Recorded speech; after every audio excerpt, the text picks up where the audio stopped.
Hello and welcome दोस्तों। Where the mind is without fear, Rabindranath Tagore की ये पोएम जिसे हम ऑलरेडी कवर कर चुके हैं। आज हम इसके क्वेश्चन आंसर सेशंस को यहाँ पर लेने वाले हैं, जिसमें मैं आपको क्वेश्चन के आंसर्स एक्सप्लेन करूँगी, हिंदी में भी एक्सप्लेन करूँगी। और मैं हूँ Prakriti Kapoor, we assist you Kapoor. मेरे चैनल पे आप सभी का स्वागत है। अगर आपने अभी तक चैनल को सब्सक्राइब नहीं किया है तो सब्सक्राइब करके बेल आइकन प्रेस कर लीजिए फॉर फर्दर अपडेट्स। स्टार्ट करते हैं। पहले क्वेश्चन को देख लेते हैं। Does the expression held is high means we have self respect. तो बेसिकली यहाँ पर हेड इज़ हेल्ड हाई करके एक स्टेटमेंट दिया हुआ है जो क्वेश्चन है आपका।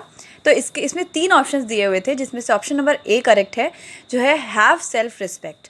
तो इसमें आप टिक कर सकते हैं अपनी बुक में ही। मैंने आपको यहाँ पर लिख कर दे दिया है, जिससे कि कोई प्रॉब्लम ना फेस करें आप फर्दर।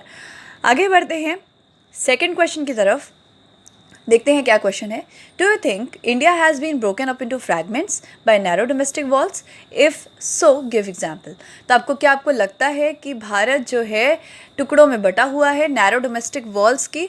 तो ये जो है अपनी पोयम में ही एक स्टेटमेंट था, एक लाइन थी कि fragments by narrow domestic walls.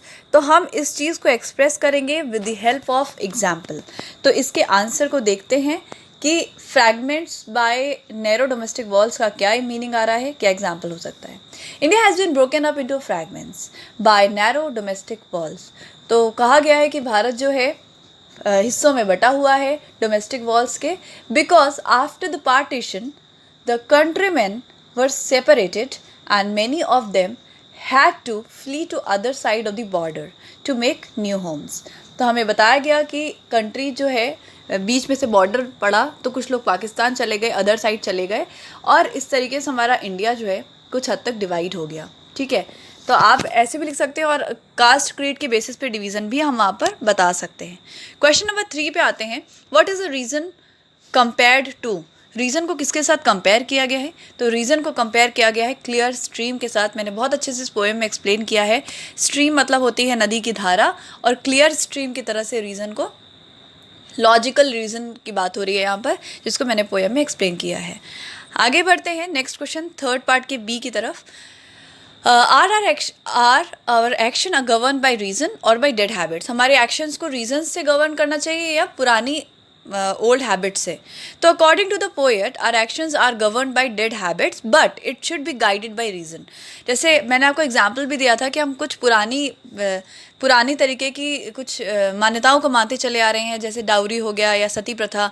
तो इन चीज़ों को नहीं मानना चाहिए, रीज़न देखना चाहिए, डेड हैबिट्स को फॉलो नहीं करना चाहिए पोएट के अकॉर्डिंग। नेक्स्ट है what should we strive for? What is the significance of tireless striving?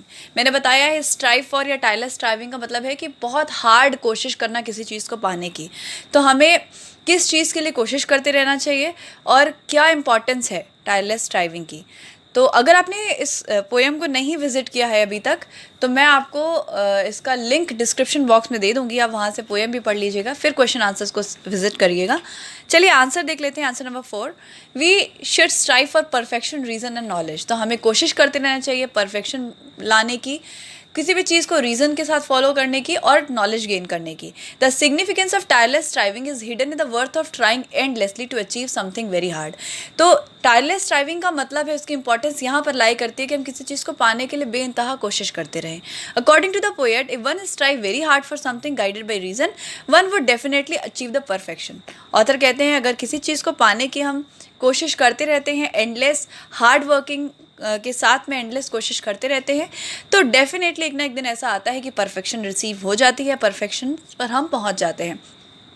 तो यहाँ पर हमें ऑथर यहाँ पर बताने की कोशिश कर रहे हैं कि टायरलेस स्ट्राइविंग का क्या मतलब है, उसका एक हिडन मीनिंग क्या है।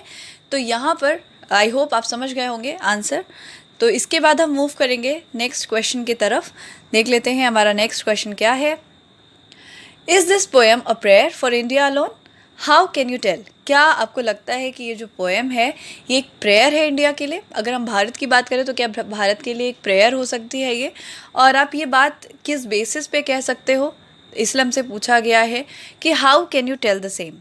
ठीक है, तो क्या लगता है आपको आपके आंसर डिफरेंट भी हो सकते हैं, इट में वेरी, बट जो परफेक्ट आंसर मेरे अकॉर्डिंग यहाँ पर होना चाहिए उस आंसर को हम देख लेते हैं क्या है।